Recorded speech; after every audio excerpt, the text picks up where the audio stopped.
7 de la mañana con 3 minutos, Ecuador TV y Noticias 7, bueno, se llena de color en este Día Internacional de la Mujer. Estamos celebrando y vamos a hablar de este importante tema el día de hoy que reivindica la lucha femenina en nuestro país y en el mundo. Viernes 8 de marzo, bienvenidos todos, compañeros, buenos días. Así es, ¿qué tal? Meche, Lautaro, muy buenos días a quienes nos sintonizan a esta hora de la mañana. Así es, 8 de marzo se conmemora el Día Internacional de la Mujer y hay datos muy interesantes, incluso ya que se han publicado, sobre todo de cómo se encuentra la equidad de género en nuestro país. Es interesante conocer cómo es que se ha dado esta lucha. 1875 es donde se declara el Día Internacional de la Mujer y el día de hoy, es decir, a 2024, la ONU ha dicho que este año se va a conmemorar con la frase o con el lema: invertir en las mujeres, acelerar el progreso, y da unas cifras interesantes, Lauta.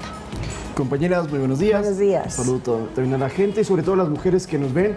Tenemos la costumbre los hombres de decir feliz día, pero lo que ya se ha posicionado en los últimos años es que no es un motivo de felicitación, porque no es un día que conmemora a la mujer por ser mujer, sino que al contrario, lo que busca es compartir esa lucha que tienen las mujeres por la igualdad que le has mencionado, Andrea, y que lo vamos a comentar más adelante. Pero en otros temas noticiosos que también vamos a topar, hay dos decretos que ayer firmó el presidente Daniel Noboa, uno sobre el IVA para el feriado de Semana Santa y otro muy importante sobre el estado de excepción.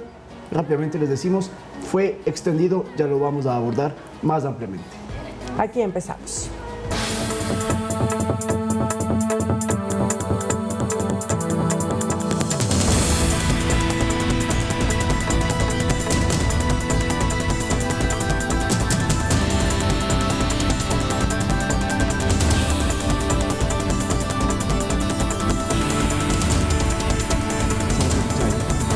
Y bien, empezamos. El presidente Daniel Noboa extendió por 30 días más el estado de excepción que rige desde el 8 de enero del 2024, esto para enfrentar a la delincuencia organizada en Ecuador. A su vez, se mantendrá vigente sin cambios la semaforización del toque de queda por cantones, como hemos venido comportándonos y llevando adelante en estos días. Así es, ahí estamos mirando en pantalla el comunicado oficial. Esto se publicó el día de ayer luego de que se haya firmado este decreto, y lo que dice el presidente es que pues se ha dispuesto esta ampliación del estado de excepción por 30 días adicionales por gran conmoción interna y por el conflicto armado interno que atraviesa el país. La disposición se estableció este 7 de marzo. Además, la declaratoria de estado de excepción se mantiene en todo el territorio ecuatoriano para garantizar, dice el comunicado, el orden público, la paz social y la convivencia pública. En el decreto se incluye también el control de todos los centros de privación de libertad que son parte del Sistema Nacional de Rehabilitación Social, sin excepción alguna. De igual manera, dice el documento, la semaforización del toque de queda por cantones se mantiene vigente y sin cambios. Es decir, para la ciudad de Quito, por ejemplo, el toque de queda inicia a las 12 y se termina a las 5 de la mañana. Correcto, igual con los otros 160 cantones donde no hay toque de queda, pues ellos se mantienen.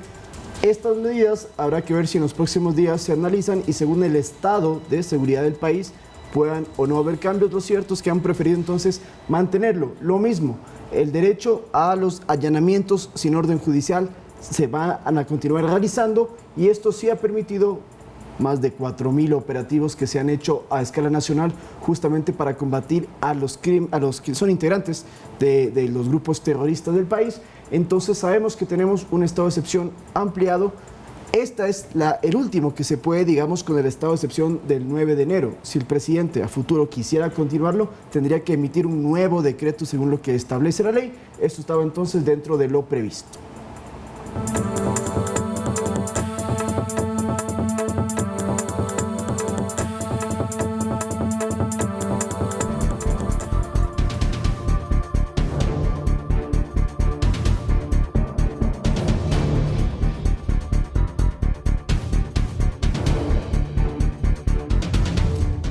Los terroristas de cuello blanco serán atacados de manera frontal para mermar a las economías criminales. La naciente unidad de investigación está integrada por instituciones del Estado que trabajarán en conjunto contra los financistas del narco. Delincuencia no son solo aquellos que con un arma roban o atemorizan a la población. También son esos ciudadanos que viven en mansiones, financian al narcotráfico y se los denomina terroristas de cuello blanco. El presidente Daniel Noboa los cataloga así. Lavan el dinero y se muestran como personas respetadas. Compañías incluso grandes facturan centenares de millones de dólares algunas. Esa economía criminal se basa en evadir tributos, blanquear capital y corromper a las esferas del Estado. Por eso este jueves se suscribió en Carondelet un convenio para atacar de frente a los terroristas de cuello blanco. También he solicitado la presencia del Contralor General del Estado aquí porque se ha usado los últimos años a la función pública y la contratación pública en GATS y en gobierno central como una forma de lavado también. Y eso tiene que parar.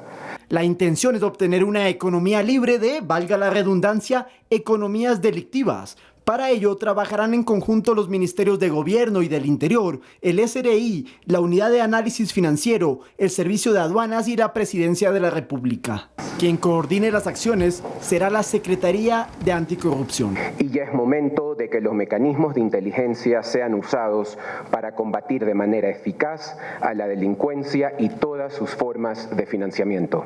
Para ello habrá un intercambio de información reservado entre las instituciones que firmaron el convenio de la Unidad de Investigación. Hoy el mensaje es muy claro, seré muy breve. La corrupción ya no es una opción.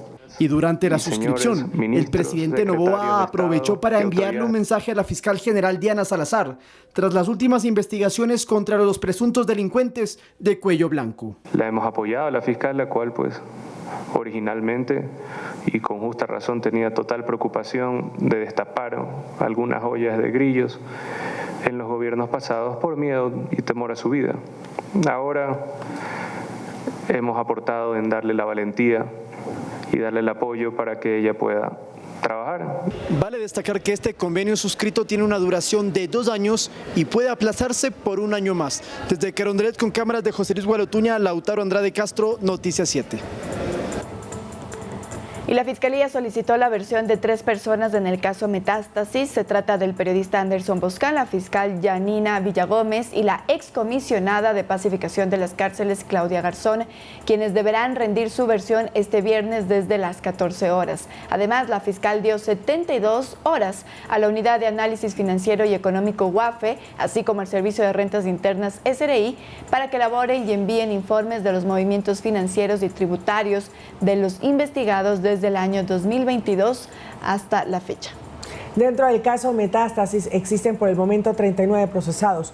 Un mes antes de que termine la instrucción fiscal, que se prevé sea en abril, la fiscal general puede vincular a más personas en el caso. Pero es igual importante precisar que tanto Boscan como las otras 2 mujeres que están siendo llamadas a comparecer no están vinculados al proceso judicial. Recordemos que dentro de la instrucción penal, justamente como se denomina, se llaman en ocasiones a testigos o a personas que podrían tener información dentro del caso. Eso no implica que la Fiscalía luego los va a investigar o les va a acusar, no. Esto simplemente son insumos dentro de todo un proceso judicial. ¿Qué es lo que ocurre después? Eso lo veremos. Pero hasta el momento lo cierto es que estas 3 personas, y las vemos en imágenes, no tienen ninguna vinculación en el caso judicial que se está investigando por el caso Metástasis de corrupción, que involucra entonces a Leandro Norero y sí a varios funcionarios de Estado en este presunto caso de delincuencia organizada.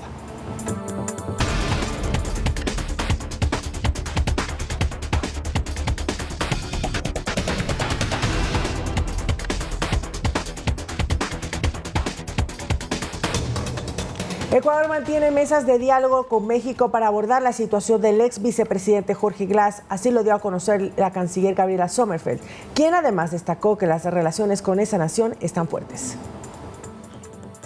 Tras la negativa del gobierno mexicano de dar acceso a Ecuador para la captura del ex vicepresidente Jorge Glass, quien reside en la embajada de ese país desde el pasado domingo 17 de diciembre, tras ser buscado por la justicia, la canciller Gabriela Sommerfeld indicó que el diálogo no ha cesado. Cada país tiene su posición y en base a su posición fundamenta legalmente su posición. Eso no quiere decir que cuando hay diferencias se rompe la diplomacia.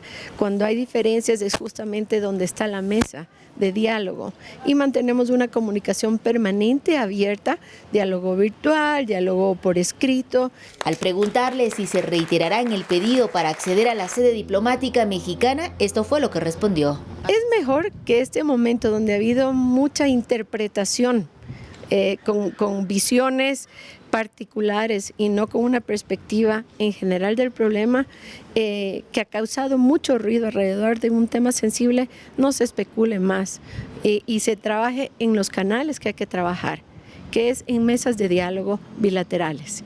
A decir de la canciller, las relaciones se mantienen robustas, premisa con la que coincide la embajadora de México en el país, Raquel Serur. Las relaciones entre México y Ecuador son fuertes, seguirán siendo fuertes y trabajamos día a día para que ello suceda. Estas declaraciones las efectuó la canciller Gabriela Sommerfeld tras recibir la mención honorífica Dolores Cacuango, junto a otras 35 mujeres destacadas por su trabajo a nivel nacional e internacional. Es importante acompañar la política de equidad de género que tiene el presidente Noboa. Recordemos que el 60% de su gabinete el día de hoy son mujeres, mujeres empoderadas en cargos importantes tradicionalmente ocupadas por hombres. Estos galardones nacieron en 2018 por una iniciativa de la Universidad UTE, en medio de la conmemoración del Día Internacional de la Mujer. Olga Velasco, Noticias 7. Volviendo al tema de Jorge Glass, él tiene una orden de prisión preventiva porque él está procesado en el caso de reconstrucción de Manabí, caso en el que, por cierto, y hablando con el tema anterior que mencionábamos de llamar a ciudadanos a comparecer ante la Fiscalía para buscar más información, Rafael Correa y otros exfuncionarios, 12 en total de su gobierno, han sido también convocados por la Fiscalía para que rindan versión dentro de los insumos que se busca contra Jorge Glass y otros 2 procesados en este presunto caso de peculado en el que se investiga de que se hizo una se habría hecho, mejor dicho, una mala utilización de fondos públicos que eran para la reconstrucción de la provincia afectada por el terremoto del 2016 y con ese dinero, por ejemplo, habría obras con sobreprecio que costaban muchísimo más y no se hizo la correcta utilización. Eso se está investigando y por eso Jorge Glass entonces tiene una orden de prisión preventiva.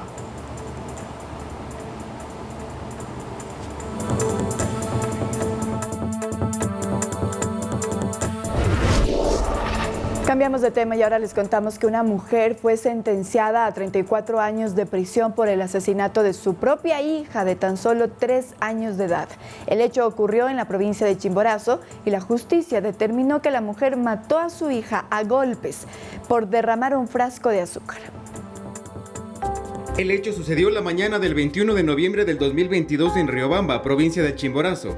En la vivienda estaba Daniela, una menor de 3 años, quien en su inocencia derramó un frasco de azúcar. En eso llegó su madre, Adriana Melissa A., y al ver el incidente, golpeó en repetidas ocasiones a la menor con un palo hasta dejarla inconsciente. Al ver la escena, ella misma la llevó al hospital, pero poco pudieron hacer, pues los médicos determinaron la muerte de Daniela. La autopsia practicada al cuerpo determinó que la muerte violenta se dio por hemorragia y heridas causadas por un objeto contundente.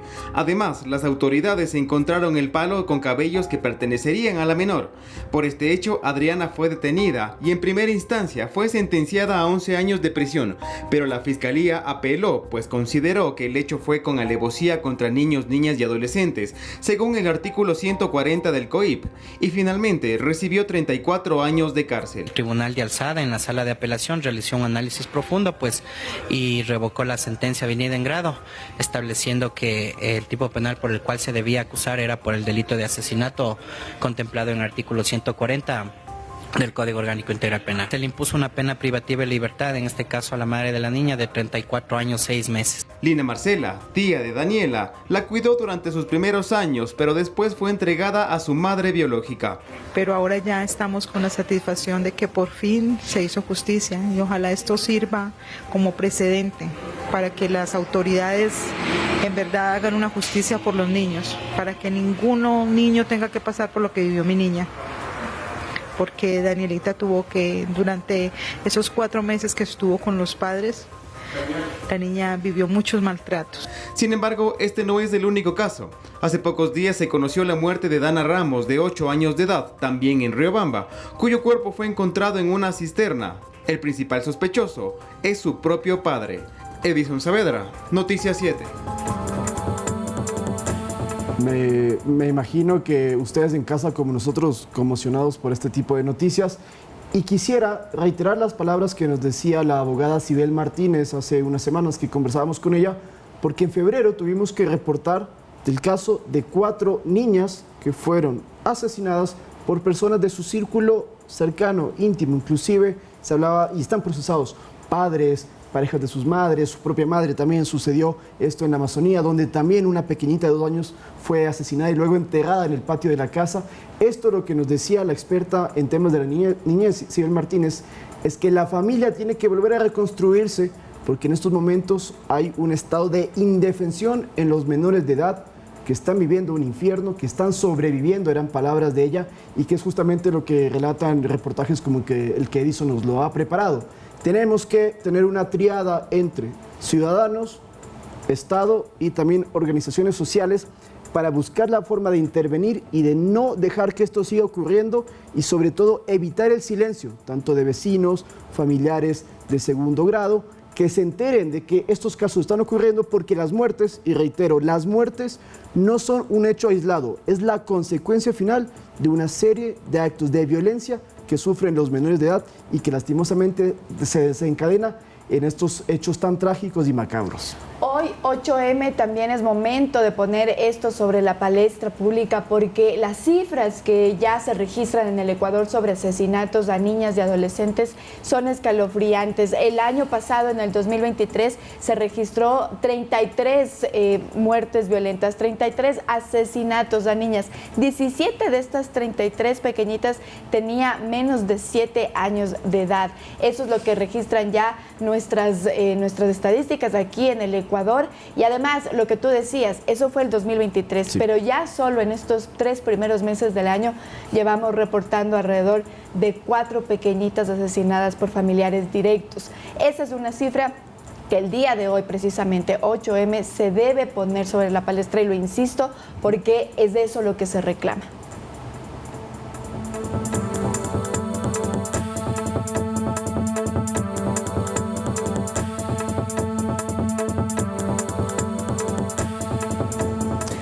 con 20 y ahora les contamos que un adolescente de Quito fue sentenciado por un delito de odio luego de que hace un año acosara a una compañera de su colegio y en abril del 2023 la joven se quitara la vida.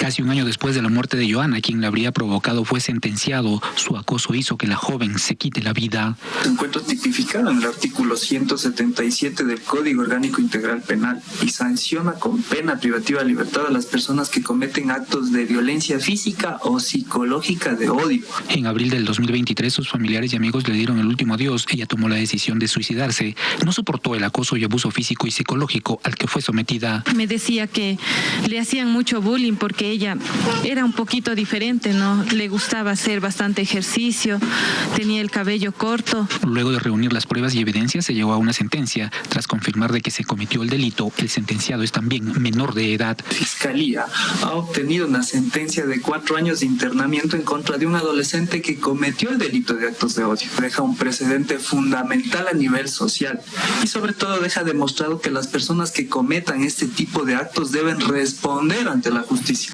Por mucho tiempo, Joana fue víctima de acoso. 2 licenciados que estarían detrás de esa y otras irregularidades fueron separados de la institución. Hoy se ve en la institución que ya hay un poquito de respeto a lo que no se tenía.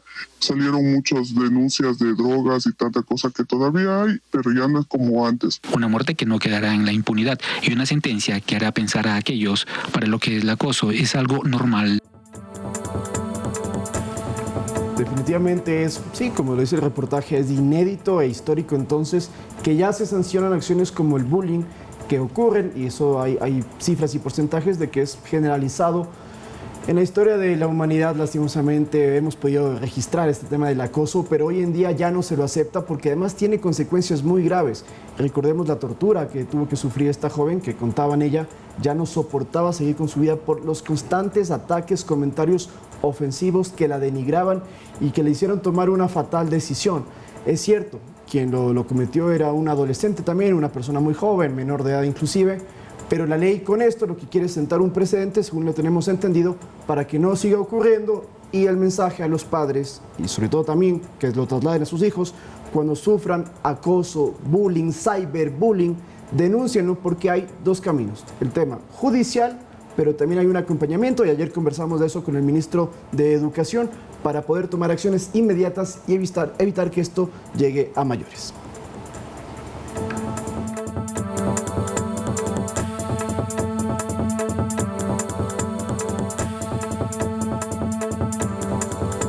Mucha atención, ya es oficial. El IVA se reducirá al 8% durante el feriado de esta Semana Santa.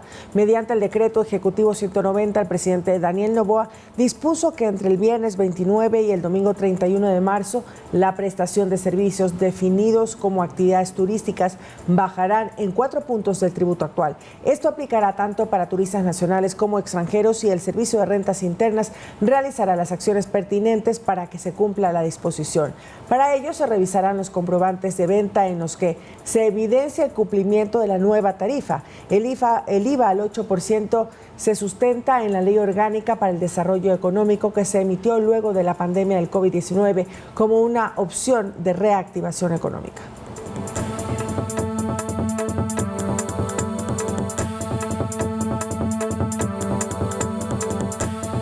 Y el Consejo de Administración Legislativa resolvió las fechas para el primer receso parlamentario. El presidente de la Asamblea Nacional, Henry Kronfle, anunció los días establecidos para detener las actividades de la Asamblea, amparados en lo que dictamina el artículo 123 de la Constitución del Ecuador y el 124 de la Ley Orgánica de la Función Legislativa.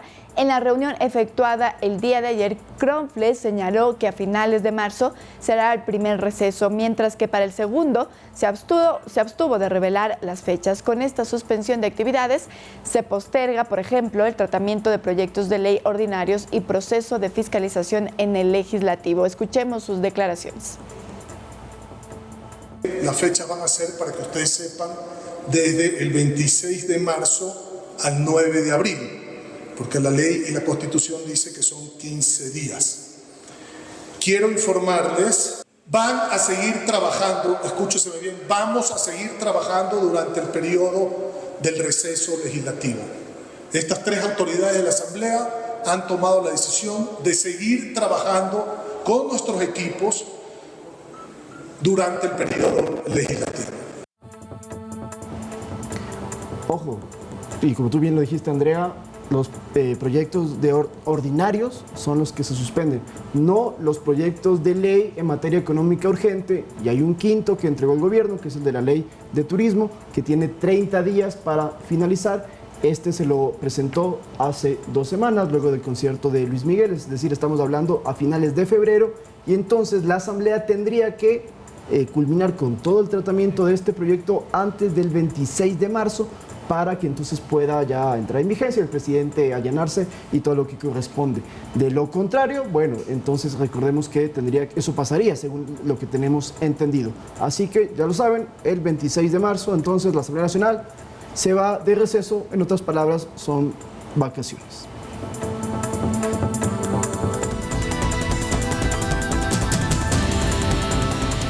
De regreso con más información, les contamos que el municipio de Quito tratará una ordenanza para los repartidores de comida, o más conocidos como deliveries. Se espera que en los próximos días se analice la propuesta en la Comisión de Movilidad de la Alcaldía. ¿Qué contiene la ordenanza? Se lo contamos en la siguiente nota.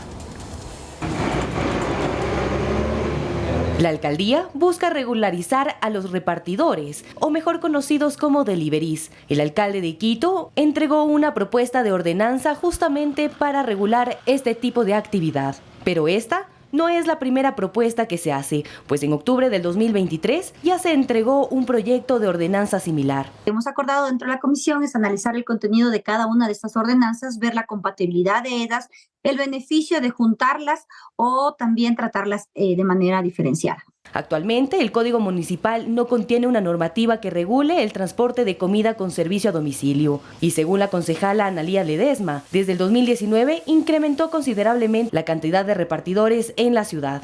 Primero, para prestar seguridad a los conductores, luego a los vecinos, como vimos que se incrementaban los índices de violencia, era importantísima que esté regulada esta actividad.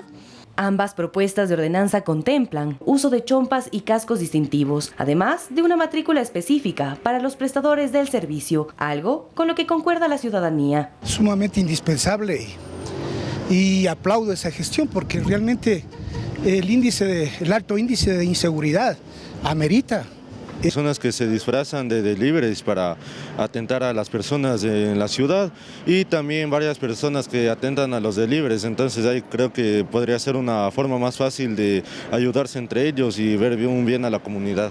Además, se buscaría regular a las aplicaciones a través de donde se contacta a los repartidores para poder establecer tarifas justas y dignificar este tipo de trabajo. Más bien darles las herramientas a través de un registro que les permita atar a la motocicleta con la persona. Con esta finalidad podemos juntar ambas información. Esta semana ya se entregó la propuesta de ordenanza a la Comisión de Movilidad del municipio para que en los próximos días se trate y pase a segundo debate en el Consejo Metropolitano. Y todos manifestaron su voluntad de dar prioridad al tratamiento de este proyecto de ordenanza.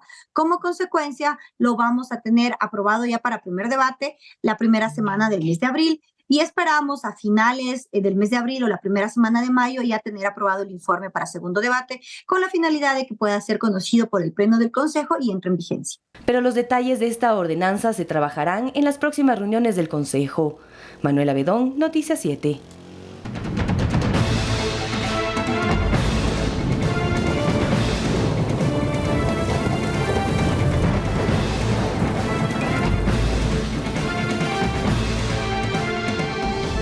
Y el presidente Daniel Noboa entregó recursos a las personas más afectadas por la época invernal en la provincia de Manabí. En dicho lugar, la cifra de familias afectadas, escúchese bien, superan las 12,000. Desde tempranas horas, el presidente Daniel Noboa llegó con su equipo de trabajo a la provincia de Manabí para entregar ayudas a las familias más afectadas por los estragos que ha dejado el fenómeno del Niño y la época invernal en la costa ecuatoriana. Las ayudas se darán en coordinación con el gobierno, los GATS, el Banco de Desarrollo del Ecuador y el Ministerio del Ambiente. A partir de hoy, el GAT municipal de Puerto López cuenta con el financiamiento de $3.3 millones del Banco de Desarrollo del Ecuador para la construcción de la primera etapa de su sistema de alcantarillado y pluvial para la parroquia Machalilla. También se prevén construir 7 puentes que unirán a las comunidades de Tosagua, Santa Ana, Puerto López, El Carmen, Chone y Sucre. El financiamiento del BED bordea los $5 millones y beneficiará por lo menos 100.000 habitantes de la zona. Para Portoviejo se destinarán recursos para la compra de maquinaria pesada como parte del plan de ordenamiento territorial y así mitigar los efectos del invierno. Todo este equipo se podrá adquirir gracias a un crédito del Banco de Desarrollo por cerca de $1.8 millones. El gobierno central además entregó 45 cheques de indemnizaciones en apoyo a los pequeños y medianos productores de Portoviejo que han perdido sus cultivos. Estas ayudas representan casi $40.000. 100 títulos de propiedad están en manos de pequeños y medianos productores en el cantón Portoviejo. Igual que paquetes tecnológicos pecuarios que son parte del proyecto nacional de reconversión y sostenibilidad ganadera, además de 500 kits agropecuarios en la municipalidad de Chone. Según el primer mandatario, hasta el momento se han entregado más de 10,000 paquetes de asistencia humanitaria a los más afectados, que contienen utensilios, medicinas, artículos de higiene personal, entre otros. Edison Saavedra, Noticias 7.